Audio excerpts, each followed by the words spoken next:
उनके अनुवाद का कार्य भी आचार्य का महुआ में ही संपन्न हुआ था, जिसका पाठ हम लोग करते रहते हैं। ऐसे स्वाध्याय साधना के क्रम में विभिन्न धर्म प्रभावनाओं के प्रसंगों के साथ महुआ जी का चतुर्मास संपन्न हुआ। और उसी चतुर्मास में पहले से ही जिनकी क्षुल्लक दीक्षाएं वगैरह हो चुकी थी, एलक दीक्षा का प्रसंग बना। और 21 अगस्त मुकुट सप्तमी की तिथि पर 4 ऐलक दीक्षाएं हुई। निर्वेक सागर, विनीत सागर, निर्णय सागर और प्रबुद्ध सागर, 4 ऐलक दीक्षाएं वहां पर महुआ जी में संपन्न हुई।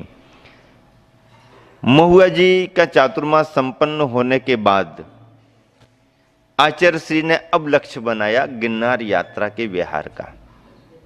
तारंगा से वापिस आकर के महुआ चातुर्मास किया, अब गिरनार जी के लिए विहार आचार्य श्री का प्रारंभ होता है।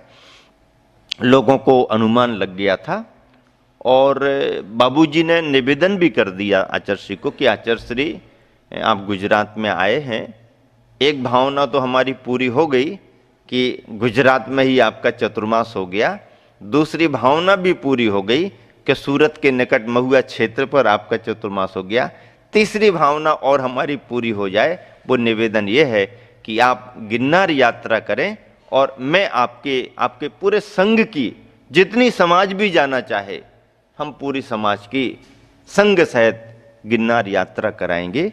ये आपके चरणों में निवेदन है। इतनी उदारता से निवेदन करके बाबूजी अपनी तैयारी में जुट गए।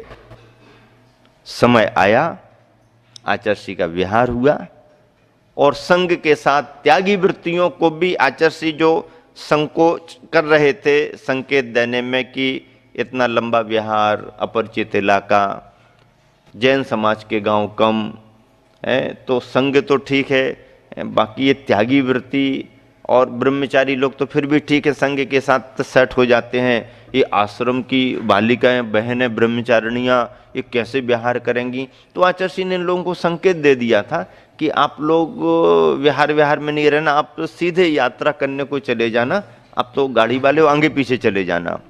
बाबूजी को मालूम चला कि आचार्य श्री ने इन लोगों को संकेत नहीं दिया है, तो जाकर के निवेदन करके आचार्य श्री कितना प्रबंध करना पड़ेगा, जितना करना पड़ेगा हम करेंगे, लेकिन बिहार तो चतुर्विध संघ का होगा, सभी लोग जाएंगे, जहां जहां की जो समाज चलना चाहे चले, प्रबंध मैं करूंगा। और त्यागी वृत्ति बहनों की यात्रा होना चाहिए। आचार्य श्री जब उन्होंने बहुत विश्वास के साथ निवेदन किया तो आचार्य श्री ने भी मौन रह करके आशीर्वाद दे दिया, देखो आप सबकी व्यवस्था क्या है। और संघ का विहार हुआ। राजकोट होकर के आचार्य श्री गिरनार जी के लिए विहार किए।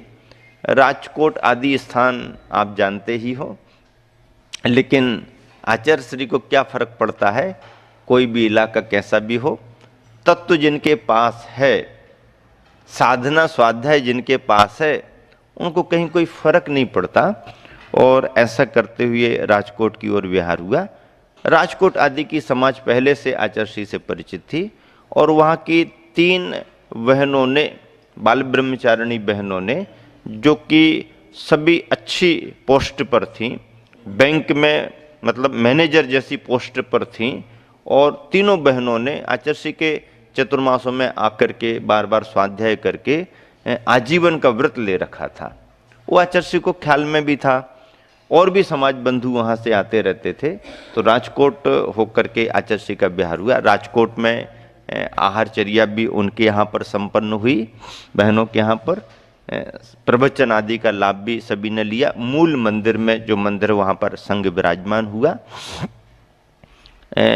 पहली बार लोगों ने इतने बड़े संघ को इस तरह की चर्या के साथ में देखा। भावनाओं में फर्क आता है और लोगों ने उस तरीके से लाभ भी लिया। विहार करते हुए आचार्य श्री गिरनार जी में मंगल प्रवेश करते हैं। दिसंबर का महीना था। दिसंबर के महीने में ठंड तो बढ़ी जाती है। अब वंदना वगैरह करने का भी क्रम, तो नीचे से ही पहाड़ी पर चढ़ कर के और वापस आना कठिन काम होता है। हम लोगों ने तो एक मध्यम रास्ता निकाल लिया था। मध्यम रास्ता ऐसा निकाला कि भी अपन शाम को दोपहर में यहाँ से विहार करके पहाड़ी पर जाकर के रात्रि विश्राम अपन पहाड़ी पर कर लेंगे मंदिर में, और सुबह सुबह फिर आगे की वंदना करेंगे और वापस आकर के आहारचर्या भी पहाड़ी पर ही कर लेंगे और फिर शाम को वापस। इस तरीके से हम लोगों ने सेटअप किया था। और सभी कुछ करना वहाँ पर कठिन होता है। आहारचर्या करने का कोई मन भी पहाड़ी पर बनाए तो इतना कहाँ स्थान, इतना कहाँ प्रबंध। हम ही लोगों ने जब मतलब 3 महाराज जियों ने जब वहाँ पर ये भाव व्यक्त किया कि ऐसे ही संभव हो सकेगी वंदना, तो प्रबंध के रूप में भी जब किया तो पहले दिन शाम को ही वहाँ पर सूखा सूखा सामान डोलियों से जाता है पहाड़ पर। फिर धर्मशाला है, पानी वहाँ पर है, कुंड है, पानी है, वाटर पानी जो स्टोर किया जाता, साफ सुथरा, बहुत बहुत अच्छा पानी है, हल्का पानी। तो हमारी तो आहारचर्याएं हुई। छोटे प्रबंध में तो कर सकते, पर उस प्रबंध में भी पहले दिन नीचे से, फिर दूसरे दिन दूसरा लेकर के कोई ऊपर ऊपर जाएगा, इतने ऊपर 4000 सीढ़ियां चढ़ करके फिर वहां पर चढ़िया। तो संग तो वंदना किया, लेकिन वापिस आए। आचार्य श्री के साथ वंदना करने में लोगों का बड़ा उत्साह था और आचार्य श्री सुबह सुबह से वंदना करते हुए जब आगे आगे की टोंकों पर गए तो चौथी टोंक तो बहुत कठिन है भाई, क्योंकि सीढ़ियां वैसी नहीं है और सभी लोग वहां पहुंच भी नहीं पाते हैं। हिम्मत वाले जो थोड़ा सा मन मजबूत करके चढ़ते हैं वो पहुंच जाते। हमने मन बहुत बनाया, लेकिन चूंकि सूरत से हमारी स्वास्थ्य की अनुकूलता नहीं रही थी तो मैंने भी ज़्यादा कोई ऐसा उत्साह प्रकट नहीं किया। श्रद्धा पूरी रही, नीचे से वंदना पूरी की। एलक जी तो एकदम बिल्कुल, और ऊपर जाकर के हमको इशारा करते आ जाओ आ जाओ आ जाओ। हमने कहा नहीं नहीं, आप देखो अपना थोड़ा चढ़ने में असुविधा होती है, पकड़ पकड़ कर चढ़ना पड़ता है, ऐसा एकदम नहीं। आचार्य श्री ने तो गजब का काम किया पूरे संघ के साथ। चौथी टोंक पर तो गए, वहाँ पर अपनी भक्ति पाठ वगैरह किया, वंदना की, पूरा संघ था। उस समय के फोटोग्राफ्स जो देखने को मिलते हैं गिरनार जी के, आश्चर्य होता है कि इतना बड़ा संघ कैसे वंदना करते करते चौथी टोंक पर जाकर के बैठे हुए हैं। और चौथी टोंक से चौथी टोंक जाना फिर भी सरल है, मतलब कोई हिम्मत करे और मन मजबूत हो तो जाके आ सकता है, पर चौथी टोंक से उतर करके फिर 5वीं टोंक पर प्राय करके सभी यात्रीगण जाते हैं। लेकिन चौथी टोंक से 5वीं टोंक जाने का काम तो बड़े बड़े साहसी भी नहीं कर पाते हैं, लेकिन आचार्य श्री ने वो काम किया। चौथी टोंक से 5वीं टोंक में जाना है तो ज्यादा दूरी नहीं है, थोड़ा सा नीचे को आओ और पहाड़ी का अंत और अगली पहाड़ी शुरू होती। लेकिन इस पहाड़ी का अंत और अगली पहाड़ी की शुरुआत होने में जो झांक करके देखो तो इतनी लंबी गहरी खाई दिखती है कि आदमी वापस आ जाए।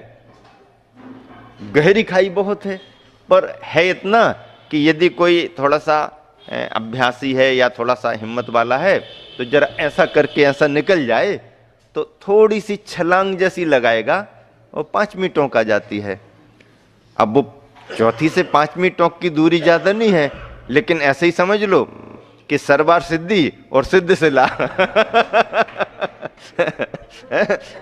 सरवार सिद्धि और सिद्ध सिला में ज्यादा अंतर तो नहीं है, लेकिन ऐसा थोड़ी कोई छलांग लगा करके चला जाए। या सुमेरु पर्वत और स्वर्ग का पहला विमान, थोड़ा ही सा एक बाल का अंतर, कोई ऐसा चला नहीं, बीच में ऐसा दिखता है। तो वहां पर जाकर के कई महाराज भी बहुत संकोच में आ गए, भैया हम नहीं निकलते, भैया हम नहीं जा पाएंगे। और आचार्य श्री कहे अब नीचे उतर के फिर 5वीं टोंक पर कौन जाएगा, यहीं से निकलते हैं। आचार्य श्री आगे गए, कायोत्सर्ग किया।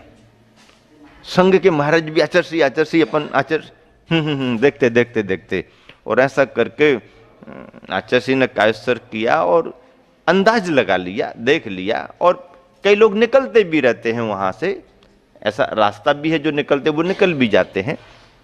तो अंदाज लगा करके और आचार्य श्री बराबर चौथी टोंक से पांचवी टोंक पर देखते ही देखते जैसे ही यूं किया पहुंच गए। जय जोर से नेमिनाथ भगवान की जय, ज्ञान सागर जी आचार्य महाराज की जय, ऐसा बोला।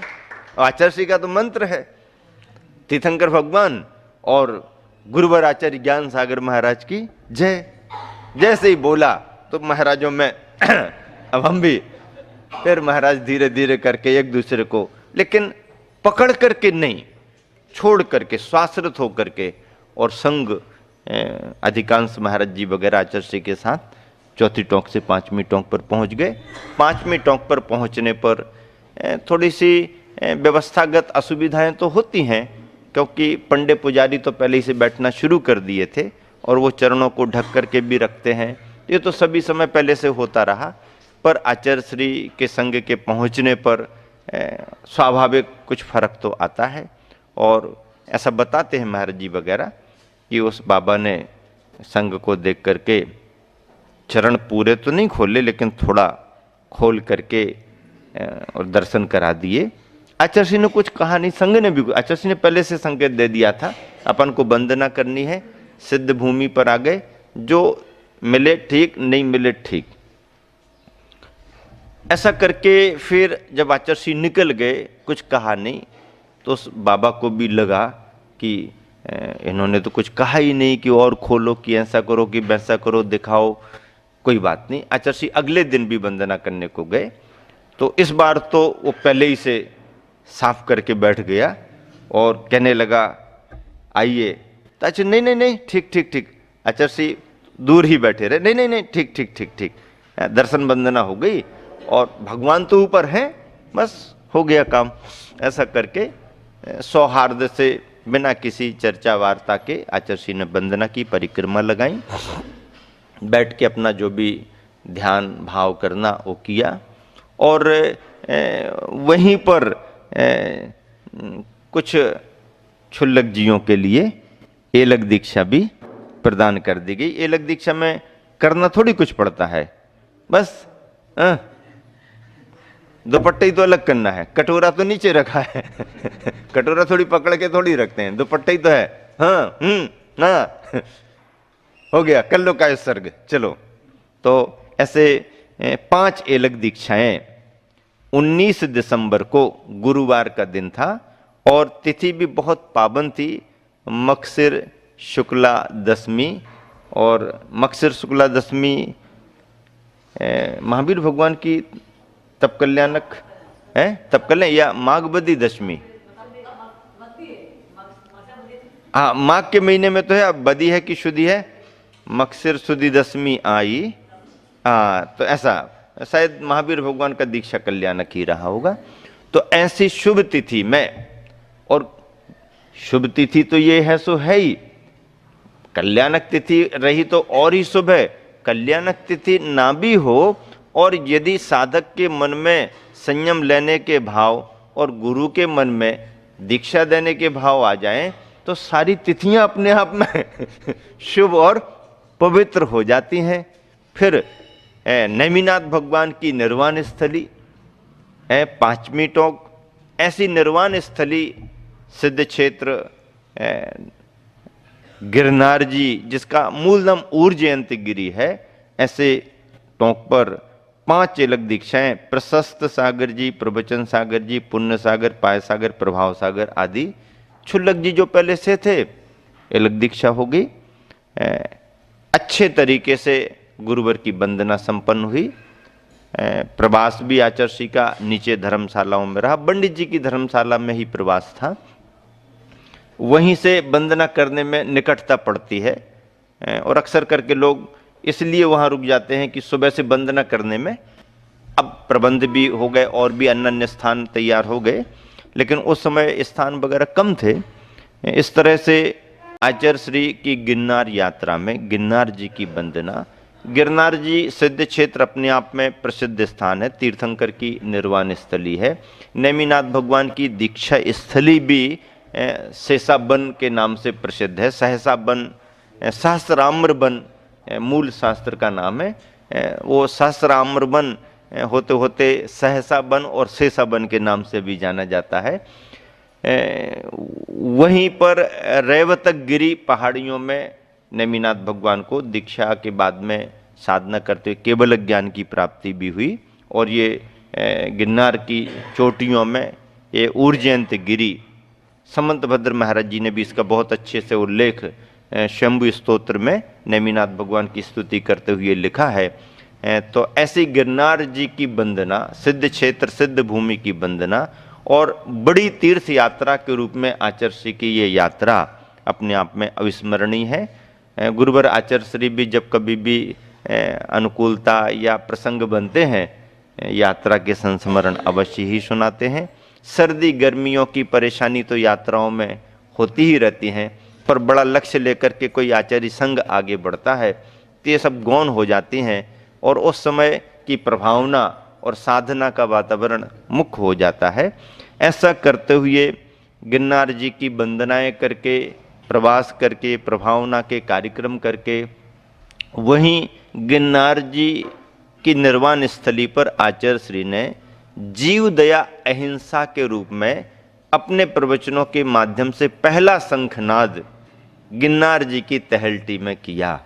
नेमिनाथ भगवान की करुणा को याद करके, पशुओं की रक्षा के भाव को याद करके आचार्य श्री ने कहा कि आज देश में भी जो चल रहा है कत्ल खानों के रूप में, इस पर रोक लगनी चाहिए और इस रोक के लिए सरकार पर दबाव बनाना चाहिए, नीतियां बदलनी चाहिए और समाज बंधु आगे आकर के ऐसे पशु जो कत्ल खाने जाते हैं उनको संरक्षण देने के रूप में गौशालाएं प्रारंभ करें। गिरनार जी में पहला शंखनाद गुरुवर ने अपने प्रवचनों के रूप में किया।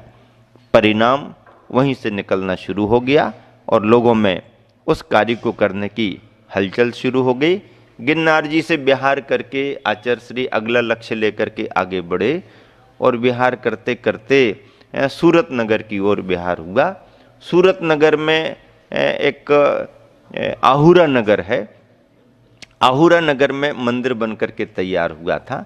निवेदन समाज बंधुओं का था ही, पंच कल्याणक की तैयारियां थीं।